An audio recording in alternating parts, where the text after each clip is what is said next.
karon ako nako gi-prepare nga sa piece. This is to open up nga a call for action.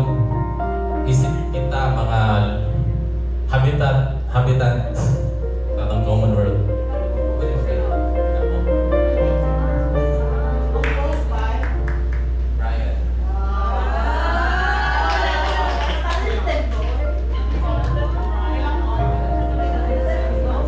So ang pagtungoy-ngoy ni nanay, the crying mother. Aduna ko'y buot ipaabot, kaninyo unta masabot.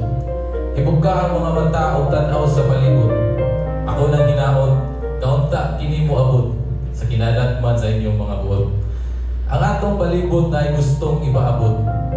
Puso-puso sa hangin nga naglagurot, bugnang hangin nga makapanuhot. Dughan kahuot tungod sa kalimuot. Dili na gyud masabot bisan pag ikaw magbukod. Dugdog og kilat nga buot udagkot. Balod nga naay dalang kalagot. Mga kahoy na ngalarot ng gawas ng mga gamot. Atop ng alagpot balay ng abuslot. Daghan pang sakyanan ng alungkot ug daghan pang mga aligot-got. Unta kanimo kini mo abot. Yang ginayahan imong pasabot. Tungod sa atong pagkaway buot, tiulbo ang iyang kalagot. Busa ayaw pag-ingon nga wala kay labot. Kaya palibot na daot. Kitang tanan, dapat usalmot. Kinayahan nag-anam og kabuktot.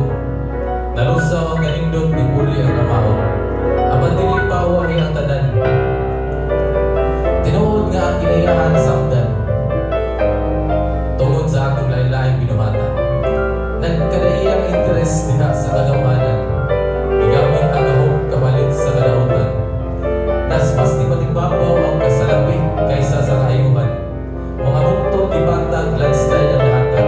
Mga kahoy giputol baha ang ihatol. Sunog dito, lunog dire, lunog dito.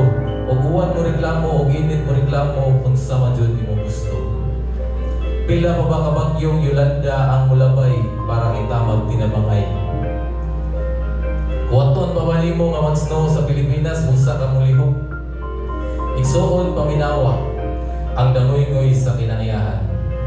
Siya naghilak sama sa usa ka inahan. O kita isip mga anak, pinaagi ni ining balak. Unta mahimo kining inspirasyon sa atong pagbuhat o aksyon. Magbilin og leksyon, maggamag solusyon o hunungon ang polusyon. Tagaay gamay atensyon o proteksyon. Timan nga naabay mo sunod nga henerasyon. O kayaw ihikaw ang kinayahan sa imong ambisyon. Igsoon, ang atong kalibutan usa lamang.